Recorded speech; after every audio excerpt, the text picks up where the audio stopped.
Remember the last time you got a raise? That moment when you saw the new number on your offer letter or your paycheck stub? It felt good, didn't it? You made more money than you did last year. Progress, reward for your hard work. But here's the strange part. 6 months later, did you actually feel richer? Could you suddenly afford things you couldn't before? Or did life just quietly become the same level of expensive it always was, just with bigger numbers? If you've noticed this pattern, you're not imagining it. Your paycheck is getting bigger, and simultaneously it's buying you less. Not because you're spending recklessly, because something fundamental has changed about how money works, and most people never see it clearly enough to understand what's actually happening to them. Today, I want to show you the mechanism behind this, not as a complaint, just as reality. Because once you see it, you'll stop wondering why your raises never seem to matter as much as they should. Let me tell you about Jessica. She's 29, she lives in Austin, Texas. She works as a financial analyst at a tech startup. 3 years ago, in 2022, she was making $58,000 a year. Today, in 2025, she makes $72,000. That's a $14,000 increase over 3 years, a 24% raise. By any measure, that's significant career progress. Jessica remembers what her life looked like in 2022. After taxes, she was bringing home about $3,650 a month. Her rent was $1,350. Her car payment was $310. Insurance was $125. Student loan payment was $265. Groceries were about $320. Utilities ran $105. Her phone bill was $70. Health insurance through work cost her $135 monthly. Her committed expenses were about $3,020. She had $970 left over for everything else: gas, entertainment, savings, clothes, unexpected costs. It was tight, but manageable. Now, in 2025, Jessica makes $72,000. After taxes, she brings home about $4,500 a month. That's $850 more than 3 years ago. But let's look at where that money's actually going. Her lease renewed and rent went up.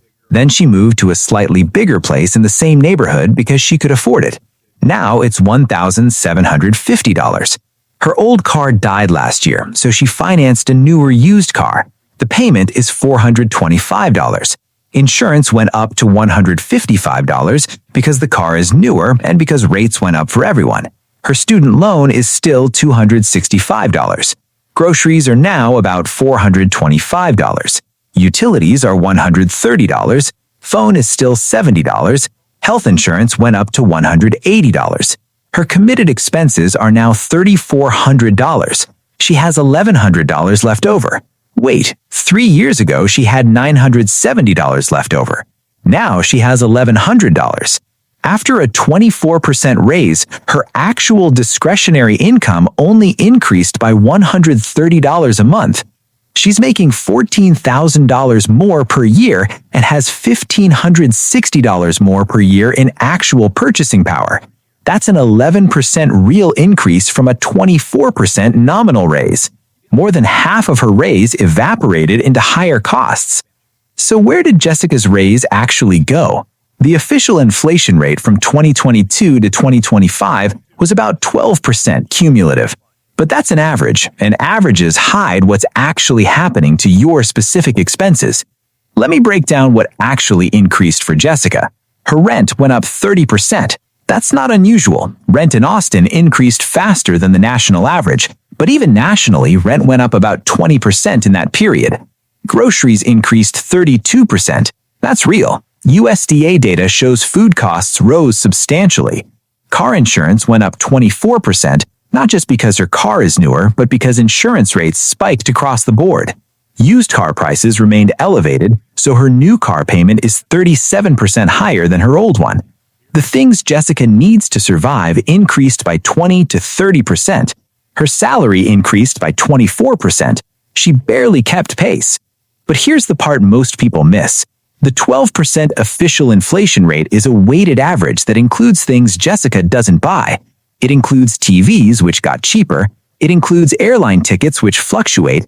It includes a basket of goods designed to represent the average American consumer. But Jessica isn't buying TVs every month. She's buying rent and food and insurance, and those specific things increased much faster than 12%. This is called personal inflation rate, and it's almost always higher than the official number for young working people, because young people spend disproportionately on housing and transportation, which are the categories that increased most. So when Jessica got her 24% raise over 3 years, she needed about 20 to 25% just to maintain her existing standard of living. The actual improvement was minimal. Here's why this is so hard to see in real time. Jessica's brain focuses on the nominal number. She went from $58,000 to $72,000. That feels like real progress. The number is bigger, and numbers are how we measure success in our careers. When she told her family she got a raise to $72,000, they congratulated her. That sounds like a professional achievement, and it is. She's being recognized for her work. She's progressing in her career. But her actual purchasing power barely moved. There's a psychological phenomenon called money illusion. Our brains aren't good at adjusting for inflation automatically. We think in absolute dollars, not relative value. $72,000 sounds like way more than $58,000, and mathematically it is. But in terms of what it can actually buy, it's only slightly more. This is why people often feel like they're running in place financially even as their careers advance. Because they are. They're running faster on a treadmill that's also speeding up. Here's another layer. Jessica's lifestyle inflated along with her income, not because she was reckless, but because costs forced it. Her rent went up, so she moved to justify the higher cost. Her car died, so she had to replace it, and cars are more expensive now. She's not living more lavishly, she's maintaining the same lifestyle at higher prices. But because the numbers on her paycheck are bigger, she feels like she should be better off. And when she's not, she blames herself. I make $72,000 now. Why do I still feel broke? The answer is because $72,000 in 2025 buys what $58,000 bought in 2022.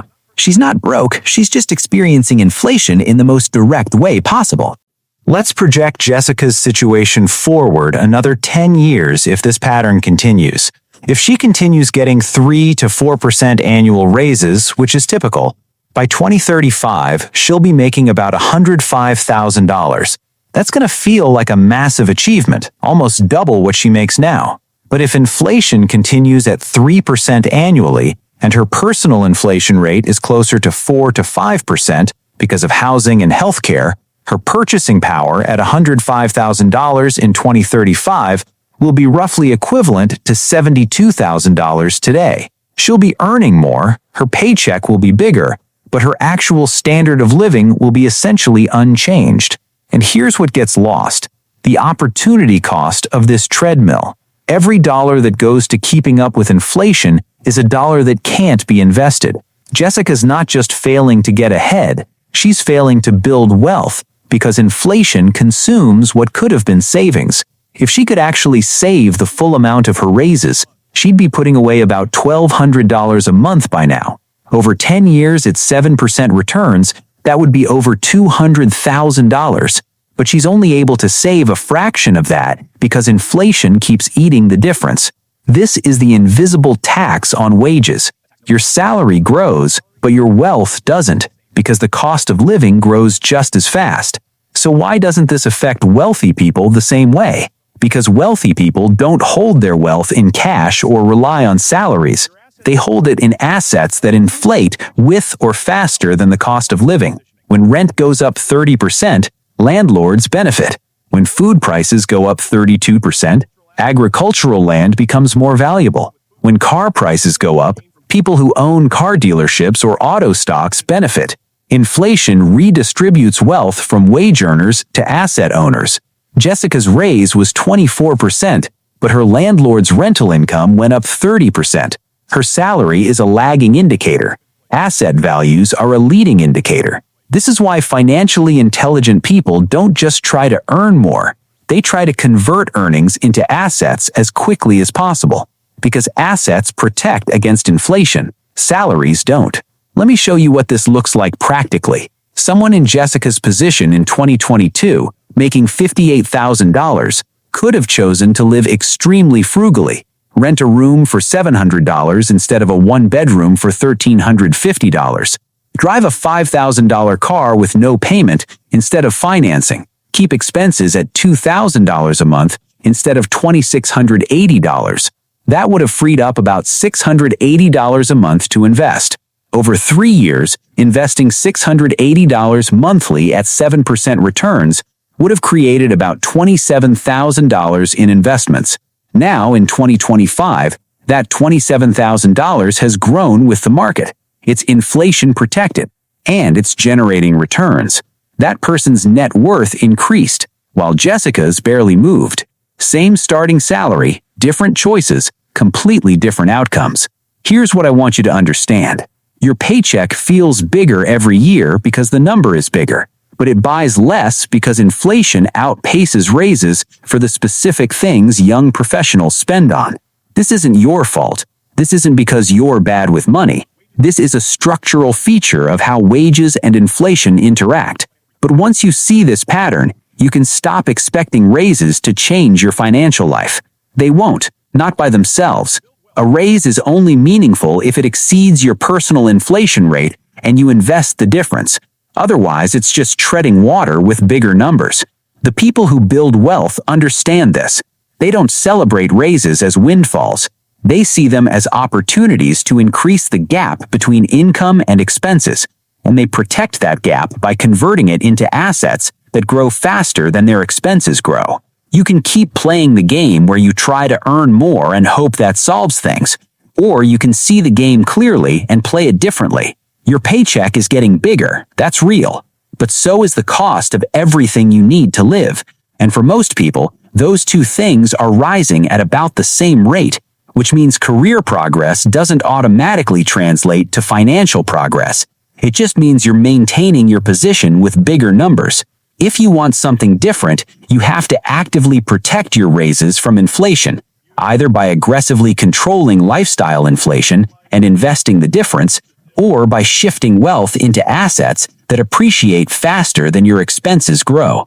The raises will keep coming, the numbers will keep getting bigger, but unless you understand what's happening to your purchasing power, you'll keep feeling like you're running without getting anywhere. Because you are. If this changed how you see your own salary growth, consider subscribing. I break down these patterns every day, clearly, calmly, no hype, just the economic reality most people feel but never see clearly. Thanks for watching.